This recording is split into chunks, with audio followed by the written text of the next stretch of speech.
Welcome, crypto friends, back to the channel. Manny B Investing. Make sure you hit that subscribe button, like, and share the video. In this one, we are going to be looking at a really quick crypto Wendy video. I don't follow her, but her content does come across my timeline from time to time, and I usually take a look when it does. And this is an interesting topic that I thought was worth mentioning. So let's go ahead and scroll back and hit play. So I'm selling 60% of all of my crypto holdings this year. Hey babes, go watch the original video by Blockchain Boy, and I agree with him 100% that selling 60% of your cryptocurrency is a smart thing to do. Here's why. Back in 2017, beginning of 2018, Bitcoin ran all the way up to $20,000 and then dumped to approximately $3,000 because we were in a bear market. When I first got into crypto, I thought everything would continue to go parabolic and go up. So I held a lot of my stuff. Yes, I did make moonbags, but I didn't make moonbags with everything. And the stuff that I held on to long term without taking profits or removing initial investment, I got completely decimated. 99% of crypto projects will not be here next year. During a crypto bear market, most altcoins will either go away completely or they will drop about 90 to 98%. I believe that the second part is probably more accurate all year round. And keep moonbags on things I think will do well long term. Be cautious. So I'm selling. I honestly think that is good. I think it's good advice for the most part. Again, NFA, none of us know what we're talking about. But yeah, when I came into, let's start from a good point. Coming into the space, there are a lot of people that are in the space that are content creators that are big names today that you see their faces and you see them on different platforms. But who are these people? I think that is what you need to look at before you start like believing in or taking in information from these people, or at least do it in a responsible way. Take the information in, note it, and then move through life and determining if they're accurate or not. Does this person typically give good advice or do they typically give bad advice? I think that is the steps that you should take in ensuring that anything, and not just with crypto news, any news, your local news, you should take the same approach with. I take note. I listen. I write notes. I look at those notes 6 months down the line, 3 months down the line. How often were they right? Were the decisions that they're saying that they're making in public actually pan out in real life? If you were to document those things, you would be able to easily keep track of them. I listen when people talk, and I look at body language. I look at the backgrounds of their videos and to see what's on the tables. I look at different things. I look at the door in that room. I look at the vent in that room, where it's located. The fact that it's not located in a ceiling tells me that it's more than likely a home built on the West Coast, or it's an apartment. Like little things like that. The computer speakers back there on the table, I know what those are. I know how much they cost. So I know what that person is investing in audio, how much money is being invested in their own setup. Those things matter to me. They may not matter to anyone else, but they matter to me. Those are things that I notice.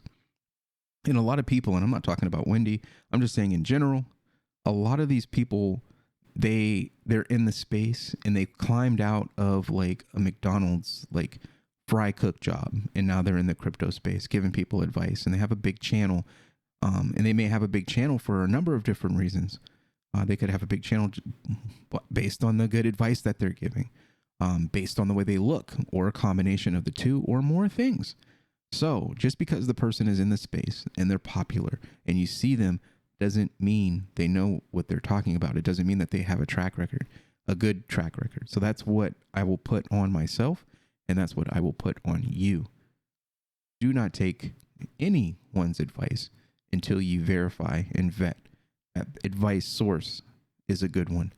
I am growing to like Wendy. She makes a lot of common person connection, like people that aren't like born into the finance world or work in the finance world and doesn't really get the concepts, or they're just not really fast learners.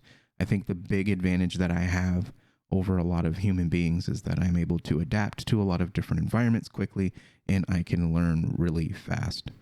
And everybody might not have those talents, but that's why I think I do what I do. I like to learn. I like to teach. That's what I've done in my personal life until this point, and I'm going to continue to do moving forward with this channel. And I thank you for watching this video.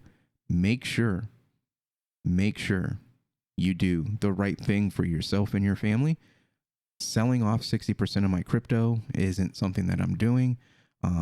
Just because I'm not set up the way that a lot of these people are. A lot of these people are invested across this massive gambit of assets. I'm not. I follow the basic principles of the things that got people rich. You know, I follow, like, you know, Warren Buffett. Like, what are his practices? What are things that he believes in? What is his philosophies? Elon Musk, what are his philosophies? What does he believe in? What has made him successful? Where did he fail? I look at those things and I kind of narrow my vision. Like I can see everything, right? But does it mean that I need to participate in everything? No, it doesn't. I get hype, I get emotional, just like anybody else, but I keep that emotion and my decision making separate. So I see all of these great projects. I see Chainlink makes me want to, oh man, I want to go in and invest in Chainlink. I like that. I like that they're working with Cardano. I think this is a good partnership. I want to invest. No, I'm not. I'm not going to do that. I am going to do research. I'm going to look. I'm going to watch. I might not touch Chainlink this bull run. I might not touch it at all. That's just the way I make my decisions. So what am I doing? What have I done? One, moonbags. Moonbags on projects that I believe in, I think are extremely important. Being early, going into the investment, being early to the project, learning and growing with the project, I think is really, really important. I think that's the biggest underestimated position a person can be in, like getting into the project extremely early. Before the ICO or just after it are good places to be. And I'm not saying just because you weren't there in the beginning, you shouldn't invest, but I'm just saying if you're going to go like big money in, make sure it's at the beginning. That's where you're going to get your value. I have a few projects that I'm looking at to do that in for the first time. Hopefully it works out for me and I'll bring you along for the journey. I'll document that. But yeah, make sure you're making the best decision. If you believe that your project is a long-term project, then I would really, really hope that you're in a position to be able to start taking profits out. My goal is to pull my initial investment and everything out at some point and create what they call a moon bag. That's the only way. I mean, you sit there and you go, okay, well, my ADA bag is not the largest, but it's a moon bag. The price could go down to 50 cents tomorrow and I don't have a worry in the world because I'm staking it and it's going to stay staked and I don't care. If anything happens in the Cardano ecosystem where the price is skyrockets or floors, I'm okay. I'm not going anywhere. If it floors, I'll buy more. Simple. And I hope you're setting yourself up for that same opportunity. Thank you for checking out the video. Hit that like, share, and subscribe, and we'll see you on the next one.